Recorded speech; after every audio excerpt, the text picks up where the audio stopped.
Good afternoon, Mikel. Good afternoon. Could we just start off with any clarity you can give us on Gabriel and how serious that injury is?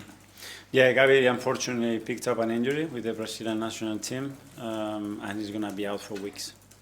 Can you give us any more clarity? No, we need to have another scan. I think it's next Wednesday, and we'll have the timeline probably much more clear than we have at the moment.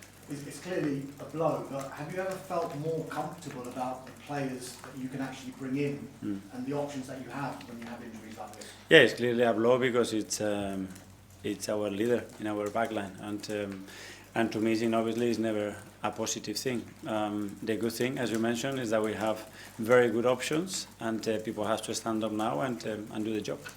Riccardo Calafiori missed the Italy games. Is he okay? Yeah, he missed it. He wasn't available. He's been carrying a few things, and we have to bring him back. And he hasn't trained yet, so tomorrow we have another training session and see how he is. What chance the other injuries that you've had in Enquiries, Martinelli, and the other longer-term ones in Jesus, Havertz, Madueke, and have I missed anyone there? So, yeah, we put a lot of energy during the international break with all the medical staff as well to try to bring them as quick as possible. So tomorrow we have another training session, see how some of them are feeling, whether it's a bit too close to bring them in this game or we feel that they can have a contribution in the game. So tomorrow we'll have more clarity. So there is a possibility some of them could be in the squad? Yeah, well, I'm hopeful that we can make another step tomorrow, but certainly I cannot tell you. And you can tell us the names of those? No. I can, but I'm not going to do it.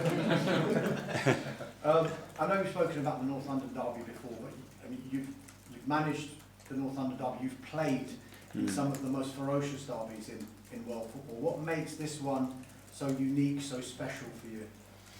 It's just different. I mean, it's a big city, but it's a big rivalry. It's a part of London that we want to conquer. They want to do the same. There's been a lot of shifts as well over the years as well, who's been more dominant, and it's just beautiful, especially when we play at home in front of our people. We know what it means to them, and the energy that they're going to bring, the energy that the team is going to bring in every single action, and it's just a privilege to play those kind of games. So we cannot wait to get to Sunday. You mentioned the fans, and it obviously means so much to them, to both sets of fans. But how big is a challenge is it to separate what their needs are and trying to focus on what is just a game that you want to win and you must win to get 3 points? It's about bringing it into the table. That's the context of the game, and that's a superpower. You know, when you have everybody playing with that passion and with their emotion with the team every single ball, it makes a difference. And we've been very privileged the way that the fans have been with us at the Emirates, and especially against our rivals. And on Sunday, I'm sure that the team is going to behave and make them very proud. You mentioned the recent record. It has been very good from your perspective. 5 wins and a draw in your last 6 North London derbies. Can you put your finger on why the record has been so good? Have you been able to separate the actual occasion with the actual game? Yeah, it's a game that emotionally requires something else, and you cannot be too hype, but at the same time, that game demands that in every ball, in every action, you have to be at it a bit more than in any other game, and we have found a really good balance. Obviously, we played well. Sometimes we have decided to win. Sometimes we've been a bit lucky as well to win. That's fair as well to say. So on Sunday we need a really, really good performance to beat them. I wonder, Mikel, if you'd seen Wayne Rooney's comments about his 3 outstanding players of the season so far. No. Semenyo was one. Good. Brian Mbeumo was one. Okay. Victor Gyökeres was the 3rd one. That one is very good. I just following up on that. He has come under a bit of criticism. Can you allow yourself a little smile like you're doing now? Well, I'm really glad that this is coming from someone like Wayne, his experience and the kind of player that he was. I'm sure it then is not just related to the goals that he has scored, but the contribution to the team number 9 can do, and the impact that Victor has in our team, his work rate, and the way he opens the spaces for other people, the time that he generates for us, and then as well the level of threat that he's brought to the team, which is magnificent. So really happy to hear that. Thank you, good luck. Thanks very much. We'll go to Jake from PLD. Hi. Hi. How different a challenge, though, is Tottenham this season than they were last season, do you think? Well, I think every game is very different, and in the same season as well, depending on the momentum of each team, the games are very, very different. I think Thomas has brought something very different to what he had before as well, and you just have to see his record and how remarkable job he did in his previous club, and he's given a very clear identity to the team, how they want to play, how they want to compete, and it will be very tough. Some people have suggested that where they are in the Premier League table has maybe flattered them based on how they played. What are your thoughts on that? I think when you start to be in the part of the season that we are, I think you have to really earn the right to be where you are. And I think they've done a lot of very, very good things that they deserve to win. They won in some tough places as well. The record away from home has been very impressive as well. So you need to merit that. Nobody gives you anything in this league. Manchester City play tomorrow night, obviously ahead of you. If they win, they'll be 1 point behind you. Do you feel them kind of coming after you a bit? No, everybody's going to try to win every game, the same as we are going to do. We just have to go game by game, control the things that we can do, prepare very well tomorrow. For Sunday, we have a beautiful game ahead of us, and that's what we can control. And just lastly, a big opportunity for whoever you decide to play in place of Gabriel. Yes, for sure, and that's what we're looking for. And the good thing is that we have rotate and play players in different positions very, very early in the season, and whoever plays is going to be ready to do that. Alex, BBC. Hi, Mikel. Hi. Start of a big week with Tottenham on Sunday, then into Bayern Munich, and then another London derby the following Sunday. How would you prepare and deal with these matches coming up, especially when you've got the injury issues you have at the moment? Well, we've done the preparation and the international break. We knew that that was coming, was again very intense but beautiful as well. We have a very tough start of the season as well. We're ready for that. And now have everybody healthy, of the most of them healthy, which is a key thing obviously, and then again get in the rhythm, start to generate momentum again. We are in a really good moment, and we need to continue to do that game by game, because the games are going to be very, very thick and fast, and we need to be ready. Everybody has to be at it. It's not just Arsenal that are suffering with injuries at the moment, Tottenham as well, and seeing it across football. A large part of both squads could be out if they don't come back for the match on Sunday. But do you think injuries are taken away from the quality of the game at the moment? Well, injuries are part of football. Obviously, the demands that those players have in the way that the schedule is, obviously, is more demands than ever, and probably that's going to bring more injuries. We will try to avoid that as much as possible, but you can see that in many clubs, even in different countries as well. So we're going to have to live with that. And then just on Gabriel Jesus, how is he getting on in his rehabilitation? Very good. So he's doing everything with the team at the moment for the last almost 2 weeks. We're going to give him some exposure as well internally with some games, so he gets that fitness. But he looks really good in training, and he's going to be a big addition to the team. Ian Tottenham. Hi Mikel, how are you? Good, thank you. EZE, it's going to be a big game for him on Sunday because he could have joined Spurs during the summer. What advice would you give him, because from some sections of the support, the away fans, they may not be overly happy to see him playing this game? Nothing special, nothing different to any other player. I'm very happy that he is with us. I think Eps over the years he had many options to go to different places. At the end he was allowed to leave, and he chose to come here, which I'm very, very happy and proud of. And it's going to be a game that I can't wait for him to experience, because it's very special. You've spoken about the importance of the North London derby. You never lost one as a player, and you haven't lost one as a manager. What's the secret? I don't know. Try to prepare as good as possible. Try to perform during the game, and try to be better than the opposition. Or we'll try to do. But it must come down to just more than that. I mean, for you to have this magnificent record. No, but I have lost games against the Spurs as a manager. Oh? Yes. Oh, I didn't think you had. Okay. Bukayo Saka, reports he's going to be offered a new contract, or you're talking to him about a new contract. How important is it for you that he signs up, because he joined the club as a 9-year-old, could become a player who stays at one club for his career? Well, what I'm very aware of is that he wants to continue with us, that he's very happy, that he's in the place that he wants to continue to be. and achieve everything that we want to achieve together. And then when that happens and how it happens, I leave that to Andre and the club to figure out. And lastly, this now is a period of 4 months before international break again. So largely this next period of 25, 30 odd games, whatever it is going to define your season. In terms of that, how delighted are you that it's now all going to be all guns blazing towards what could happen at the end of the season, and you've just got your players from now until March? Well, we have a lot of work to do till that point. Again, go game by game, put the focus in the present, the things that we can do and we can control, try to improve every single day, try to be a better team. We'll have different periods, playing different kind of oppositions. We'll have different resources available as well in the team. Try to be as competitive as we win and win as many games as we can.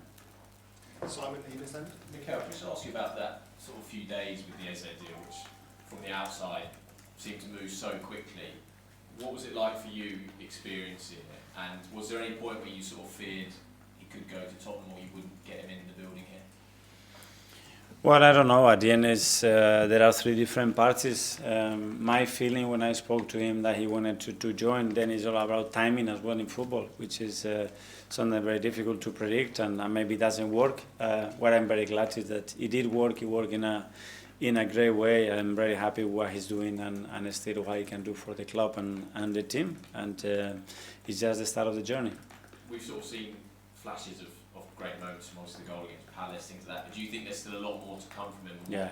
What more can we expect to see from him in Arsenal shirt?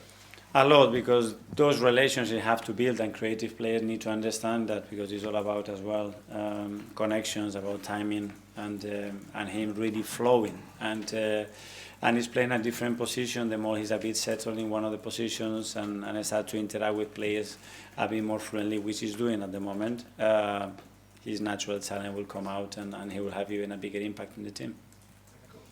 Tom, happy birthday. Happy birthday! 22. Go.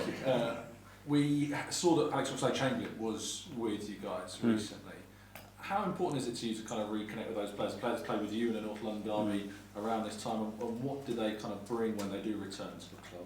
Well, it's great to have him around. Very proud to have him because, first of all, he wanted to be back. So when that happens, is a player that has been out, that he wants to come, is a really good sign. It means that he felt loved here, respected, and he believes it's the right environment for him to again start to build something new in his career. And yeah, we all know Alex, how a magnificent person he is. He can be a great example for the other players as well with his experience, and even for me. So good to have him around. He did an interview with Ben Foster as well, in which he talked about when Thierry Henry came back that period, that second time he was at the club, and he said that he felt like they learned that Henry brought an edge that was kind of lacking from that team. A nastiness was the word that he used. Do you feel like your team now has nastiness, an edge to go on and win these games and titles? Yes, I do feel that we have everything that it takes to win. Yeah. Who are the nastiest players? It's not about that. I don't know if that's the best word. It's at the end you need to have everything that requires to win, and then you have to deliver and do it. But I really believe in my team. Thank you. Art from Athletic. Hi, Mikel. Just on Calafiori, is it to do with his loan? Because I think this season he's played very consistently. He's been available for every Premier League game. Compare that to last season, it's obviously a much kind of stronger fitness record. So is it more about managing him throughout these kind of moments? Yeah, he's been dealing with a little issue, and he played. Then we as well rest him and take that load because of that. And when he got into the last game and had to try with the national team, they were very understanding of that issue, and that's when they allowed him to come back. And with Martin Ødegaard, I was just wondering, before he got injured against West Ham, I think he was roaming around the pitch a little bit more than usual. So that's a lot then. Yeah, but at points he was very central, at points he was on the left. And I was just wondering, is that something you'd like to see again when he's back fit? Yeah, we have new players, and new players create new connection, create new ways of attacking, especially, and we need to let that flourish, you know. And we are learning a lot from them. and where they feel comfortable, how they can do that in the most efficient way. And when he's back in the team, I'm sure that we'll be able to do all the things as well. James, CBS. Hi, Mikel. Just specifically on the 6 players that were injured before the international break, when we spoke to you before Sunderland, you were quite optimistic on their recoveries. At the moment, are you more optimistic than then, same level, or less optimistic? I am, but it's the final stage, and now is when there is contact around them, when they have to be pushed into very unpredictable things that they haven't done. And yeah, I think they're going to be with us soon. I don't know if Sunday is going to be too soon. With replacing Gabriel, one of the great strengths you had was that pairing of Gabriel and Saliba and the consistency that offered to the team around them. Do you have to try and recreate that, or do you almost need to lean into the fact that one player can't replace Gabriel? There may need to be 2 or 3 stepping into that position? No, because every player brings a specific qualities, and Gabri's his leadership, his presence, that love that he has to defend and to transmit as well his body language to other players, and we have to do it, and we have to spread that. People will step up. We've done it in the past many times. Unfortunately, we played last year the biggest and the most probably part of the season without him as well, and the team was able to cope with that. Okay, last couple in the EZE live. We'll first go to Pablo from AS. Hi, Mikel. Hi. This week, Quique Sánchez-Flores, former Watford manager, he recognized in an interview that he was quite sad this summer when he saw Zubimendi leaving Real Sociedad to come to Arsenal because of the Spanish league losing its talent. But he also said that Arsenal men are really big step forward to fight for trophies because of Zubimendi's signing. He also, Zubimendi scored in this international break with Spain. How high do you rate him in the level of best midfielders in the world right now? Well, for my players are the best. To compare them with other players, I don't think it's fair. I think each player has his own qualities. I think the impact of Zubi in the team is unquestionable. I think what he's doing and doing it so early as well in his career here, it's very impressive. And that's what we need. A player at that level, playing at consistently and helping the team is going to be very positive for the team and the results of the team. Do you see him being in the lineups of Spain World Cup next summer? That's for the manager to decide. Hopefully he will do so well here that he had a great chance and a big headache for the manager. Charles from goal. Hi, Mikel. Just on Ben White, there was maybe a little bit of surprise before the international break that he didn't start any of those sort of the 3 games in a week, especially the one in Prague. Are you sort of still at the stage with Ben where it's really sort of carefully managing his minutes after the injury issues? We had a period after now. I think it's in a much better period. Now we have to pick players in relation to the opponent and the game and the best combinations that we think. So he needs to continue to train very hard and wait for his opportunity because he's going to have it. He's always been such a warrior for Arsenal, hasn't he, Ben? He's shown so much trust in him. Do you still have that sort of trust, not so much in him, but in his body, that he can handle the games that are going to come up? Because he's got such a big week again, 3 games in space. Yeah, but now he needs to do it when he plays and prove that like any other player. So that's the test, that's the level. Duran has been incredible as well this season. We know the level of Ben and how incredible he can be for the team. So that's it. Everybody will have options. Just very quickly, just on Kieran Tierney during international break, still so loved here by the fans. I mean, he had such a special moment with Scotland. What was your thoughts when you saw that goal? I'm sure you absolutely loved the moment he had. Well, very happy for him and very happy for all the Scottish people as well, because I lived there for 2 years and I have an amazing experience and I fall in love with their passion and how they treat people. So I'm very happy for the country. Okay, guys, that finishes the EZE live. We'll now go to 10.